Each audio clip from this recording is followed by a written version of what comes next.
భార్య అంటే తన కింద ఉండాలి అనే భావజాలం ఉన్న బ్యాక్గ్రౌండ్ నుంచి వచ్చిన వ్యక్తికి ఎప్పుడైతే భార్య తనకు వ్యతిరేకంగా మాట్లాడిందో, తన మాటకు ఎదురు చెప్పిందో విపరీతమైన కోపం వస్తుంది.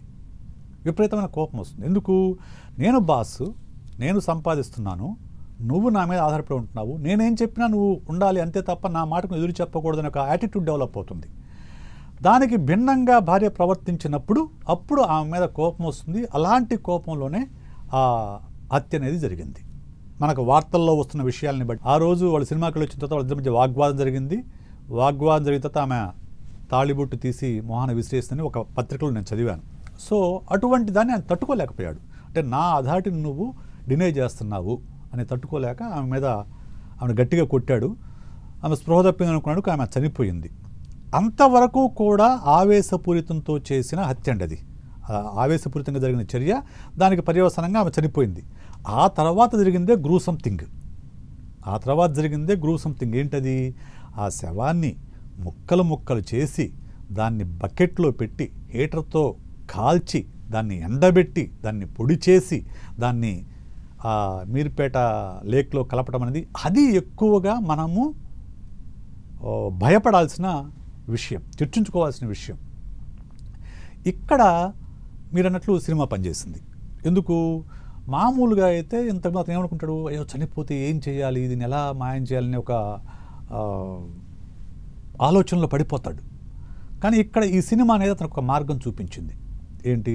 దీన్ని కెమికల్స్ ద్వారా దీన్ని మరగబెట్టచ్చు, లేకుంటే మెల్ట్ చేసేసి యాష్ లాగా మార్చేసేయచ్చు అనే ఒక ఆలోచనని ఆ సినిమా అందించింది. అక్కడ ఆ సినిమా రోల్ ఖచ్చితంగా ఉంది. సో ఇక్కడ మనం ఆలోచించుకోవాల్సింది దీని వెనక, ఇతనికి ఆ మైండ్ సెట్ రావడం వెనక ఎలాంటి ఫ్యాక్టర్స్ పనిచేసాయనేది. ఇది ఏదో ఒక్క రోజులోనో ఒక క్షణంలోనో జరిగిన చర్యని నేను అనుకోవట్లేదు. మనకు వస్తున్న సమాచారాన్ని బట్టి, పత్రికల్లో చూసిన సమాచారాన్ని బట్టి ఏంటంటే అతను వేరే వాళ్ళతో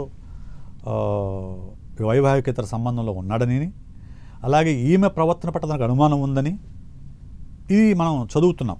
వాస్తవాలు నాకు తెలియదు, నేను పత్రికలో జరిగిన విషయాల మీద మాత్రమే మాట్లాడుతున్నాను. ఇంట్రాగేషన్ ఉంది కాబట్టి. సో ఎప్పుడైతే తన భార్య, అంటే ముఖ్యంగా మన సొసైటీ అండి, ఎంత చెప్పుకున్నా ఎంత ముందుకెళ్ళిందని మనం అనుకున్నా కానీ మన సొసైటీ పురుషాధిక్య సమాజం.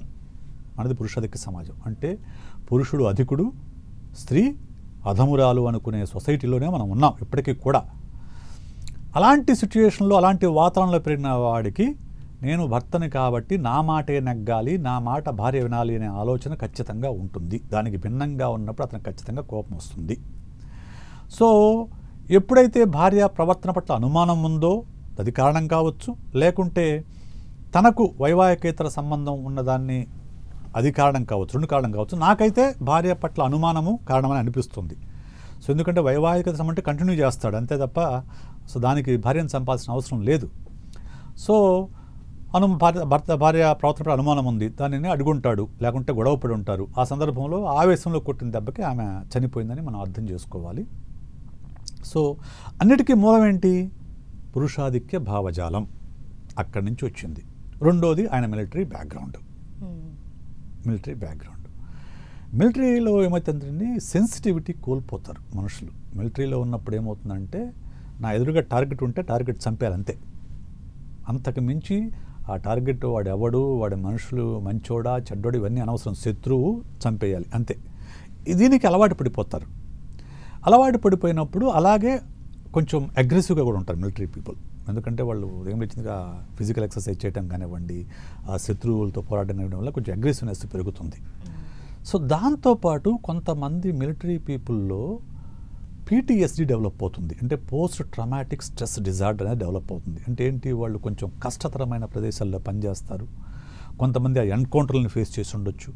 కొంతమంది తమ చంపిన వాళ్ళని, లేకుంటే తమ కళ్ళ ముందే తమ స్నేహితులు చనిపోవడం కానివ్వండి ఫైరింగ్లో, లేకుంటే తను చంపిన శత్రువులు దారుణంగా చనిపోవడం కానివ్వండి, కొన్ని గ్రూసమ్ సిచ్యువేషన్స్ కొన్ని వాళ్ళు చూడాల్సిన పరిస్థితులు ఉంటాయి. అటువంటివి, లేకుంటే హైయర్ అఫీషియల్స్ వాళ్ళని వేధించడం కానివ్వండి, ఇటువంటి కొన్ని సందర్భాలు మనం ఉంటాయి. అటువంటి వాటి వల్ల వీళ్ళకి PTSD అనేది డెవలప్ అవుతుంది. అంటే ఏంటి, పోస్ట్ ట్రామాటిక్ స్ట్రెస్ డిజార్డర్. అంటే వాళ్ళకి స్ట్రెస్ అనేది హయ్యర్ లెవెల్లోకి వెళ్ళి అది ఆ ఇన్సిడెంట్ తర్వాత కూడా అది కంటిన్యూ అవుతూ ఉంటుంది. ఈ కారణాలన్నింటి వల్ల ఏమవుతుంది, ఇరిటేషన్ పెరిగిపోతుంది, యాజిటేషన్ పెరిగిపోతుంది, యాంగర్ పెరిగిపోతుంది. సో ఇవన్నీ పెరుగుతాయి మనిషికి. వార్తల్లో వస్తున్న అంశాలను బట్టి పరిశీలిస్తే ఖచ్చితంగా ఈ ఫ్యాక్టర్స్ అన్నీ అతని పైన పనిచేశాయని మనం చెప్పుకోవచ్చు. అయితే